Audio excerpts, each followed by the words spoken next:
শামসুল ভাইয়ের জালের মধ্যে একটা অযোগ্য সাপ ধরা পরে হলো আমার খবর দিছে, খবর দিয়ে হলো সাপটা আমি বাড়িতে আনছি উদ্ধার করিয়া এই বন কর্মকর্তারা জানাইছি এটা জঙ্গলে নেওয়া হলো ছাড়িয়া দেম। আর এই পর্যন্ত প্রায় 20 থেকে 25টা সাপ হলো আমি ধরছি, নেহারা সব জঙ্গলে হলো উন্মুক্ত করছি, এটাও নেহারা জঙ্গলে ছাড়িয়া দেম। আমরা আগার গ্রামে বসবাস করি, এটা পাহাড়ি অঞ্চল। এখানে কিছুদিন পরে যে এমন অজগর সাপ ধরা পড়ে আমরা কৃষিকাজ করতে পারি না এবং বাড়ি থেকে সন্ধ্যার পর বের হলে আমরা আতঙ্কে থাকি। এই বাচ্চা পোলাপান স্কুলে যাইতে ভয় পাই। সরকার যদি এই ব্যবস্থা যদি না করে তাহলে তো আমাদের এলাকায় থাকাটা হুমকি শুরু হয়ে যাচ্ছে।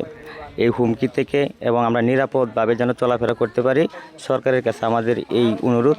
এখানে আমাদের বর্ডার অঞ্চল তো কয়েকদিন পরে সাপ আইসা বাড়ি ঘরে, তারপরে এটা সরকার যদি কোনো ব্যবস্থা নেয় তাহলে আমাদের জন্য ভালো হয়।